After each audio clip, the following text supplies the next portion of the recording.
dalam doa ibadah pagi.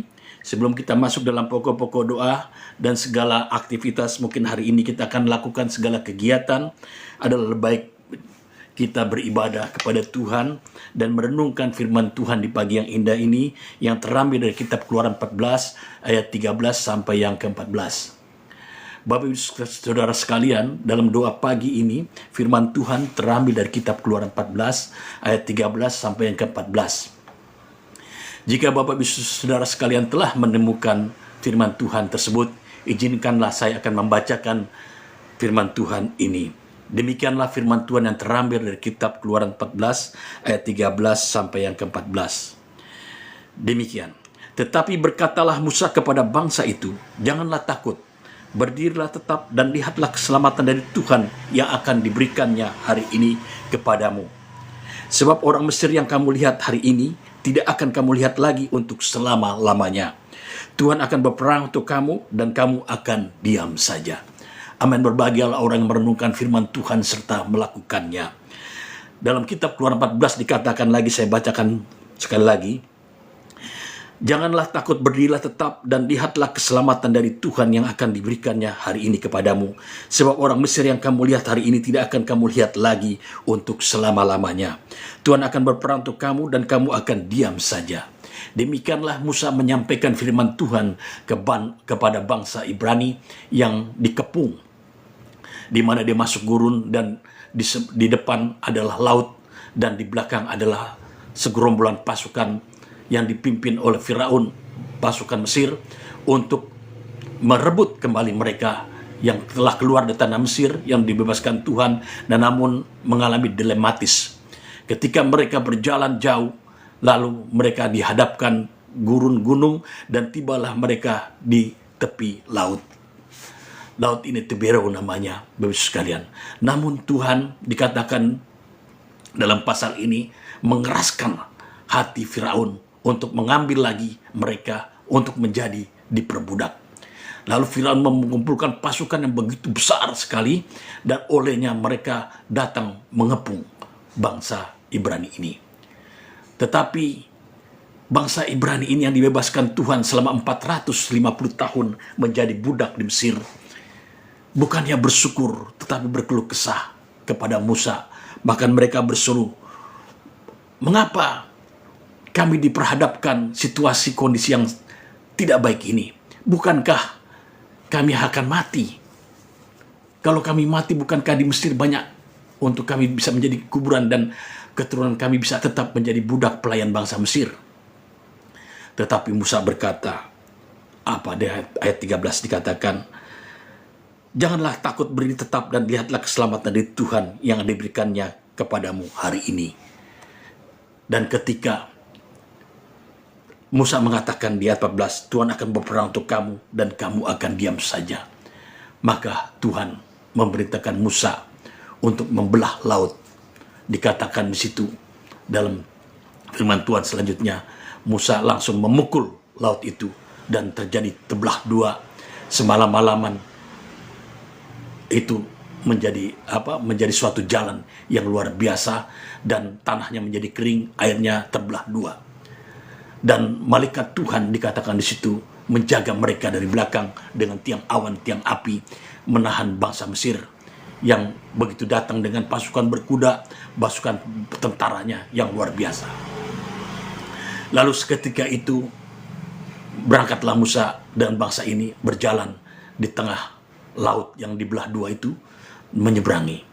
Dan ketika mereka menyeberangi, sampailah mereka di tujuan. Dilihatnya bangsa Mesir itu masuk ke tengah laut. Lalu Tuhan menutup laut itu, membunuh semua pasukan Mesir. Sedangkan Firaun melihat dari pandangan jauh, begitu dahsyatnya Tuhan menghukum mereka. Jadi Bapak Ibu sekalian, mungkin kita menghadapi 2006 ini, kita menghadapi dilematis, masalah-masalah, persoalan yang seharusnya tidak perlu kita bawa lagi di 2025. Persoalan jodoh, persoalan rumah tangga, pekerjaan hutang, persoalan pergumulan beban hidup, atau sakit penyakit. Dikatakan firman Tuhan, janganlah kamu takut, berdirilah tetap. Inilah yang harus kita renungkan. Perkara yang pertama, menghadapi 2006 ini. Marilah kita bersama Tuhan supaya kita tidak takut menghadapinya. Tidak mungkin kita berjalan sendiri menghadapi arungan hidup ini dengan kekuatan kita, dengan akal budi kita, dengan menghadapi 360 hari yang kita akan lewati ini. Marilah kita ajak diri kita, pribadi kita berserah kepada Tuhan, bersandar kepada Tuhan, dan mintalah kepada Tuhan untuk berjalan kepada Tuhan. Sebab Tuhan akan menguatkan kita supaya kita tidak takut mengaruhi hidup ini. Kita tidak takut dengan masalah hutang, kita tidak takut dengan masalah keluarga, kita tidak takut lagi dengan masalah jodoh, pekerjaan, target, budget, omset, toko, warung, dan semua kebutuhan-kebutuhan yang akan kita hadapi. Sebab jika Tuhan di pihak kita, siapakah lawan kita? Alkitab mengatakan. Dan Tuhan akan memberikan rahmatnya, Tuhan akan memberikan hikmatnya kepada kita, supaya kita berbuat dan melakukan apa yang direncanakan Tuhan kepada kita. Dikatakan Musa pada firman-Nya, untuk pertama menghadapi ini, kita jangan takut. Dan lihatlah keselamatan dari Tuhan. Selalu kita berserah kepada Tuhan. Kalau kita mengangkat tangan, Tuhan akan turun tangan. Prioritaskan Tuhanlah menjadi sandaran kita, menjadi pahlawan kita, menjadi raja kita, menjadi gembala yang baik. Mazmur 23 Daud mengatakan, Tuhan adalah gembalaku, tak akan kekurangan aku. Dia membaringkanku pada rumput yang hijau, matahari yang tenang. Dia membawaku pada jalan kebenaran. Sekalipun aku dalam lembah kekelaman, aku tidak takut bahaya. Gada dan tongkatnya akan menjagaku.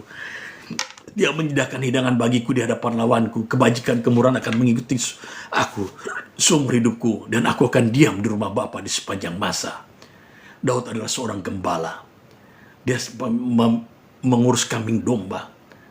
Dan hanya dia yang mengurus. Tetapi ketika dia mengandalkan Tuhan, Alkitab mengatakan singa dan beruang pun dikalahkannya. Bahkan orang yang mencemooh Tuhan, orang yang menghina Tuhan, dihancurkannya dengan ketapel, yaitu Goliat, orang Filistin itu. Bapak Ibu sekalian, kalau Tuhan menjadi prioritas kita, kalau Tuhan menjadi gembala kita yang balik, kalau Tuhan menjadi yang utama bagi kita, lihatlah, pintu-pintu yang tertutup akan Tuhan bukakan. Sebab itu, dari zaman purbakala, Musa 2.500 tahun yang lalu menuliskannya bahwa firman Tuhan, janganlah takut, dan keselamatan itu datang daripada Tuhan. Makanya Bapak Ibu sekalian, kita bersyukur di pagi yang indah ini. Sebelum kita dibisingkan dengan medsos berita, sebelum kita dibisingkan dengan pikiran-pikiran yang dilematis, apapun kita datang kepada Tuhan, kita mau berdoa kepada Tuhan, karena dua orang sehati besar khasiat doa itu, dan mintalah akan diberi, ketuk pintu akan dibukakan, carilah akan mendapatkan. Kalau kita prioritaskan Tuhan, lihatlah kebaikan Tuhan akan datang kepada kita di setiap hari, di setiap laku kita, karena kasih setia Tuhan baru setiap pagi dan rahmatnya baru setiap pagi. Prioritaskanlah. Musa menuliskannya ini melalui firman Tuhan kepada bangsa Ibrani, dan itu turun-temurun sampai sekarang. Bangsa Yahudi pun masih, dan kita pun juga menjadi orang yang percaya. Selalu ingat, janganlah takut, berdirilah tetap, dan lihatlah keselamatan yang Tuhan akan berikan di hari ini. Jadi hari ini kita harus selalu, setiap hari, kita harus meminta kepada Tuhan makanan kita setiap hari. Kita harus meminta kepada Tuhan rezeki kita setiap hari. Kita meminta kepada Tuhan terobosan kita setiap hari. Kita minta kepada Tuhan setiap hari perlindungan. Kita minta kepada Tuhan menjaga kita keluar masuk. Setiap hari kita minta kepada Tuhan dijauhkan yang jahat. Kita minta setiap hari dijauhkan dari malapetaka, bahaya. Kita tidak tahu satu hari ini apa yang terjadi. Tetapi kita tahu kalau Tuhan pegang kendali atas kita. Bapak Ibu sekalian, kita bersyukur di pagi hari yang indah ini. Kalau kita bangun bersama-sama, kita bersekutu datang doa ibadah pagi. Jadi ketika mencekam situasi bangsa Ibrani ini, dikepung di depan dengan laut, di belakang oleh pasukan Mesir yang ganas akan merebut mereka kembali. Tapi apa yang terjadi? Tuhan membuka laut terbelah, pintu yang tertutup Tuhan bukakan. Inilah kalau kita mengandalkan Tuhan, Tuhan akan membukakan terobosan-terobosan. Kita nggak menyangka Dari berhutang, kita berhutang, dan kita bisa meminjamkan orang. Itulah Alkitab menjanjikan kepada kita. Firman-Nya menjanjikan kepada kita bahwa kita tidak perlu berhutang. Dan firman-Nya juga menjanjikan kepada kita, burung di udara selalu diberi makan oleh Bapakmu yang di surga. Tidak pernah mereka menabur dan menuai. Dan lihatlah bunga bakung yang di ladang selalu didandani oleh Bapakmu yang di surga. Apalagi kita yang diciptakan oleh buah jarinya, dibentuknya kita oleh tangannya sendiri. Dan olehnya manusia itu tidak ada yang serupa, tidak ada yang sama. Semuanya beda. Tetapi karena Bapakmu yang menciptakan, ada sidik jarinya di tubuh kita. Bapak Ibu sekalian, kita orang yang diberkati Tuhan. Diberikannya waktu kita 24 jam satu hari. Masakah tidak kita memberikan perpuluhan waktu dan saat untuk Dia? Bukan perkara uang saja, bukan harta yang diberikan soal perpuluhan. Tetapi waktu. Tuhan tidak meminta 10% dari waktumu 24 jam. Dia hanya berharap kepadamu, menyarankan dalam firman-Nya, supaya kita melakukannya 1 jam. Bagilah 1 jam itu. 30 menit di pagi hari yang indah ini, kita memang 30 menit. Seperempat jam siang hari, seperempat jam malam hari. Itulah waktu yang indah. Berikanlah 1 jam kepada Tuhan. Kalau engkau mampu berikan 1 jam, 2 jam, 3 jam, gak masalah. Seorang pendeta besar mempunyai jemaat 1 juta, almarhum pendeta Poliong Kicho. Dia berdoa selalu 7 jam, 5 jam. Karena dia harus mendoakan semua jemaatnya. Dia mendoakan gerejanya yang ada 500 lebih. Dia berdoa juga untuk kebangunan rohani seluruh dunia. Dia harus berdoa bagi mereka. 5 jam dia berdoa. Sampai Presiden Korea Selatan pun untuk datang ketemu dia. Dia prioritaskan Tuhan. Bahkan sekretarisnya bilang tidak bisa waktu-waktu demikian. Dari pagi sampai jam 11 adalah waktu pendeta Poliong Kicho berdoa. Dan apa yang terjadi, dia diberkati luar biasa. Dibangun gereja di mana-mana di seluruh dunia di Korea. Bapak Ibu sekalian, dari sakitnya pun tipes, penyakitnya TBC yang luar biasa disembuhkan Tuhan. Itulah bagaimana kalau kita prioritaskan Tuhan di pagi yang indah ini. Bapak Ibu sekalian, Musa menuliskan, jangan takut, berdirilah tetap, dan lihatlah keselamatan yang akan diberikannya hari ini kepadamu. Dan dikatakan, sebab orang Mesir yang kamu lihat hari ini tidak akan kamu lihat lagi untuk selama-lamanya. Tuhan akan menjauhkan kita dari malapetaka. Tuhan akan menjauhkan kita daripada yang jahat. Tuhan melepaskan kita dari orang-orang yang jahat. Bapak Ibu sekalian, kalau Tuhan beserta kita, siapakah lawan kita? Tuhan akan menginjak-injak musuh. Jadi Bapak Ibu sekalian, banyak sekali orang yang mencaci maki Tuhan. Tetapi dia tidak tahu Tuhan Maha Pengasih, Penyayang, Pemurah hati. Tetapi dia akan menghakiminya. Dia akan menghancurkannya. Herodes, seorang raja, dengan angkuhnya menyamakan diri dengan Tuhan. Seketika itu Alkitab mengatakan malaikat Tuhan turun menampar dia.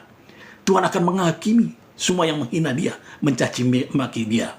Waktunya akan tiba. Karena manusia itu terbatas umurnya. 70 tahun. Lebih dari 80 tahun dia sakit penyakit. Bapak Ibu sekalian, menjelang kedatangan Tuhan ini, baiklah kita dekatkan diri kepada Tuhan. Supaya kita dijauhkan dari mara bahaya. Kita diberkati dengan limpahnya. Kita berjalan dengan Dia. Dan tidak akan pernah berkekurangan kita. Kalau Tuhan menyertai kita, apa yang sukar bagi kita? Tidak ada. Dan bahkan kedamaian menghadapi masalah begitu besar, kedamaian diberikan kepada Tuhan. Olehnya kita dapat melihat terobosan. Inilah yang dikatakan, sebab hari ini masalahmu akan hilang dan engkau tidak akan melihat lagi. Engkau tidak akan melihat musuhmu yang mengancam-ngancam engkau, mencaci makimu. Tidak akan melihat lagi. Jika engkau berserah kepada Tuhan, engkau tidak akan melihat lagi kekecewaan atau masalah yang tragis yang mungkin membuat duka citamu, membuat sakit hatimu. Engkau tidak akan melihat lagi hal-hal demikian. Inilah dijanjikan Tuhan. Kalau engkau percaya, bahwa dikatakan di sini, Musa mengatakan kepada bangsanya, engkau tidak akan melihat lagi orang Mesir yang kamu lihat hari ini. Jadi kita tidak akan melihat lagi yang kemarin, masalah-masalah kita, yang mengecewakan kita, yang membuat kita hati, yang membuat kita luluh hati, yang begitu kecewanya. Kita tidak akan melihat lagi. Tetapi arahkan pandangan kita kepada Tuhan. Arahkan hati kita kepada Tuhan, kepada firman-Nya. Arahkan pikiran kita kepada Tuhan. Paulus mengatakan, tetapi kami memiliki pikiran Kristus. Dua hal inilah yang digempurkan oleh iblis, Bapak Ibu sekalian. Pertama pikiran, kedua hati. Dia tidak membentuk berupa seperti orang film Dracula, film apapun. Tidak. Dia menghantam pikiran kita dan hati kita. Dia menggoda di situ. Tetapi kalau kita penuhi hati kita dengan pikiran Kristus, kata Paulus, kita menggunakan perisai. Dan kita selalu menyebut dalam nama Yesus aku diberkati. Dalam nama Yesus hari ini aku menerima berkat. Dalam nama Yesus aku akan mendapat terobosan-terobosan. Dalam nama Yesus Tuhan akan melunasi segala hutangku. Dalam nama Yesus sakit kanker, sakit leper sesuai dijanjikan oleh Yesaya 53 ayat 5. Firman mengatakan oleh biru-biru Yesus aku disembuhkan. Dalam nama Yesus. Teruslah pikiranmu bergema-bergema itu dan hatimu melekat kepada Roh Kudus. Maka engkau akan melihat mukjizat Tuhan. Maka engkau akan melihat jalan Tuhan. Maka engkau akan melihat. Dan pada hari ini juga masalahmu akan hilang. Masalahmu akan lenyap. Sakitkah engkau di rumah sakit? Sakitkah engkau di rumah? Lihatlah. Kesembuhan mukjizat akan terjadi. Kesembuhan terjadi bukan karena orang mendoakanmu. Tetapi kalau engkau beriman, ketika firman yang dikatakan oleh virus, aku disembuhkan, lalu engkau katakan karena firman timbul dari pendengaran, maka itu terjadi. Bartimius orang buta, dia tahu Yesus seorang penyembuh, dia Tuhan penyembuh. Dia tidak peduli. Walaupun murid-muridnya berkata, ngapain kau berisik-berisik aja, manggil Yesus anak Daud, kasihanilah aku. Yesus anak Daud, kasihanilah aku, dalam kitab Matius. Tetapi yang terjadi, Tuhan Yesus berkata, siapa yang berseru-seru itu, panggillah ke sini. Lalu apa yang terjadi Bapak sekalian? Bartimius datang kepada Tuhan, dan Tuhan Yesus berkata, apa yang dapat kuperbuat kepadamu? Celikanlah mataku supaya aku dapat melihat. Lalu Tuhan mengoleskan dengan tanah, dan lalu disuruh mencuci matanya di kolam Siloam. Dan apa yang terjadi? Dia dapat melihat. Demikianlah kalau kita berseru dalam hati kita ketika sakit datang. Kita berseru dalam hati kita, berseru dari mulut kita. Karena firman iman itu timbul dari pendengaran akan firman Tuhan, dan berkata, oleh biru-biru aku disembuhkan, oleh biru-biru aku disembuhkan, oleh biru-biru aku disembuhkan.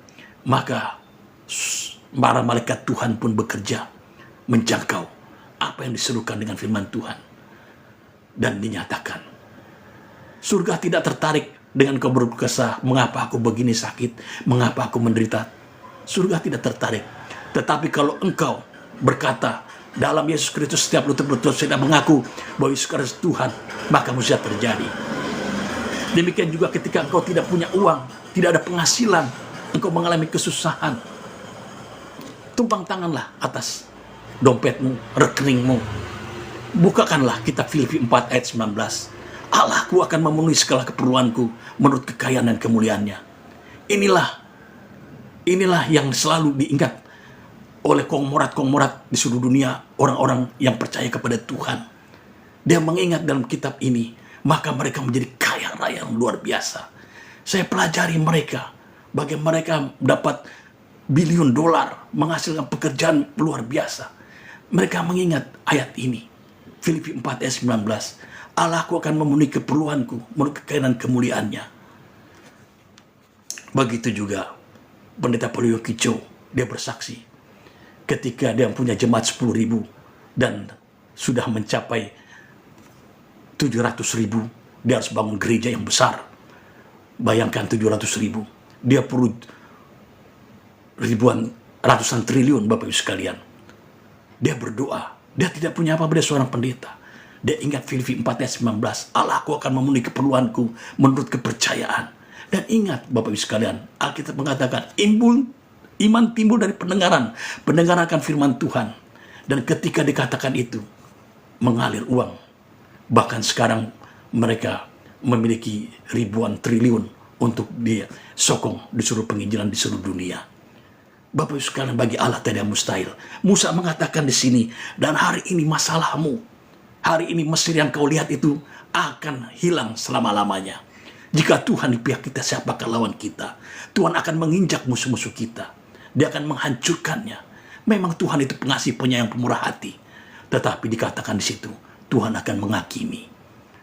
Nuh, di zaman Nuh, bagaimana Tuhan menghukum manusia seluruh dunia dengan air bah. Bahkan Taman Eden pun hilang. Dan sampai sekarang bangsa Yahudi pun, mereka menganggap Taman Eden tidak ada. Mereka dalam kekelaman. Tidak tahu mereka neraka dan surga. Yahudi tidak mengenal. Mereka tahu lembah dan kekelaman. Seperti Daud mengatakan, sekalipun aku dalam lembah kekelaman, aku tidak takut bahaya. Karena mereka menunggu pintu gerbang surga, pintu gerbang Sion, Golden Gate itu terbuka oleh Mesias. Tetapi Mesias itu 2000 tahun yang lalu telah datang ke dunia ini, Bapak Ibu sekalian. Tapi mereka tidak percaya. Dan menjelang kedatangan kedua kalinya, Tuhan akan bukan menghancurkannya semua, tetapi memulihkannya. Semua yang penghakiman itu telah terjadi 2000 tahun yang lalu. Ketika engkau mati sekarang, kalau engkau tidak percaya kepada Tuhan, kau langsung masuk neraka. Karena surga itu yang mengenalkan adalah Yesus. Sebab kenapa? Dia katakan Allah pencipta langit, bumi, alam semesta ini adalah Bapa surgawi. Yesuslah yang mengenalkan surga itu adalah rumah Bapa surgawi, di mana kemah Allah di sana. Dan Tuhan Yesus berkata, aku dari sana dan aku datang ke dunia ini untuk menyelamatkan orang yang percaya, dan aku kembali ke sana. Bangsa Yahudi pun tidak mengenal neraka, tidak mengenal surga. Mereka tahunya mereka dalam lembah kekelaman. Di dalam lembah kekelaman itu mereka masih berada. Jadi Bapak Ibu sekalian, kita bersyukur kita mengenal Yesus Kristus Tuhan. Darah yang ditumpahkan 2000 tahun yang lalu menghapus dosa kita, melepaskan segala pelanggaran kita. Maka berserulah di dalam nama Yesus. Memang kita perjanjian berkatakan jangan menyebut Allah Tuhan Allahmu dengan sembarang tempat.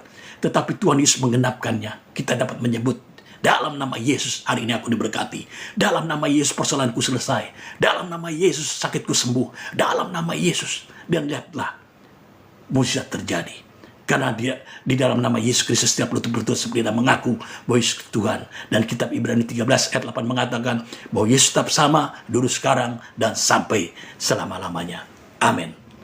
Dikatakan ayat 14 sebagai penutup, Tuhan akan berperang untuk kamu dan kamu akan diam saja. Amin. Tuhan memberkati. Kita akan masuk dalam pokok-pokok doa. Mari kita angkat pujian Yesus terlebih besar. Yesus terlebih besar. Yesus terlebih besar. Yesus terlebih besar di dalamku, di dalamku.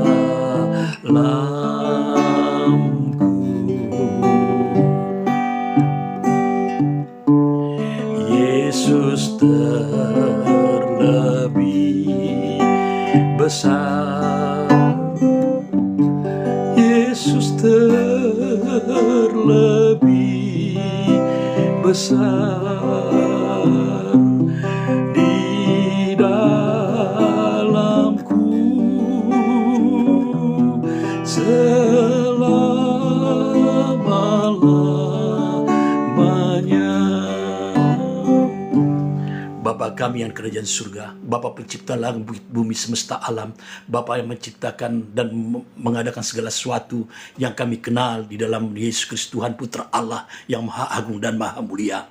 Di pagi yang ini kami bersyukur Tuhan, kami merenungkan firman-Mu dan kitab Keluaran, bagaimana Musa Tuhan di dalam persoalan pergumulan dia berserah kepada Tuhan, dan dikatakan di situ asal kami percaya kepada Tuhan dan lihatlah pekerjaan Tuhan begitu dahsyat, maka laut pun terbelah. Dan hari ini juga segala penyakit kami disembuhkan, dan segala orang-orang Mesir pun itu akan dilenyapkan, dan segala pergumulan kami pun dilenyapkan. Dan kami percaya firman-Mu itu menjadi rema, menjadi kekuatan, menjadi logos bagi kami, dan kami mematahkan setiap orang-orang jahat, dan kami hancurkan mereka di dalam dalam nama Yesus Kristus. Dan kami thanking mereka, dan kuasa Roh Kudus menyertai kehidupan kami. Dan hari ini kami berkat mutus kami melimpah. Berkati Tuhan makanan kami hari ini. Biar Engkau memberikan makanan kami setiap harinya, memberikan kami rezeki setiap harinya, memberikan kami kesehatan setiap harinya, memberikan kami perlindungan setiap harinya, memberikan rahmat-Mu setiap harinya, menjaga kami, keluar masuk kami. Dan firman berkata, kami tidak akan berkekurangan. Tuhanlah yang selalu menyertai kehidupan kami. Mampuni segala dosa kesalahan kami, Bapa dalam surga. Jauhkan kami segala yang jahat. Berikan kami damai sejahtera dan sukacita. Lepaskan kami dari segala pencobaan. Dan kiranya Tuhan melindungi kami dengan darah yang ditumpahkan di bukit Golgota oleh darah Kristus. Bapa dalam surga, biarlah hari ini Tuhan, pagi, siang, sore, dan malam hari, berkati rumah tangga kami, berkati anak istri kami, berkati pekerjaan kami, buat kami berhasil dan beruntung. Dan pada akhirnya, Bapa dalam surga, kami serahkan kehidupan kami dalam rencana dan kehendak-Mu. Bagi-Mu segala puji, hormat, dan syukur. Di dalam nama-Mu yang mulia, nama yang dasar, nama yang setiap lutut bertelut, setiap lidah mengaku, dan nama itu yang berkuasa dan sampai selama-lamanya. Di dalam nama Tuhan Yesus Kristus yang agung dan perkasa, kami berdoa dan sukaria. Amin. Amin. Amin. Salam, Tuhan memberkati. Selamat ibadah nanti di minggu depan jam 5 pagi. Kiranya Tuhan memberkati. Horace Yombing mengucapkan salam.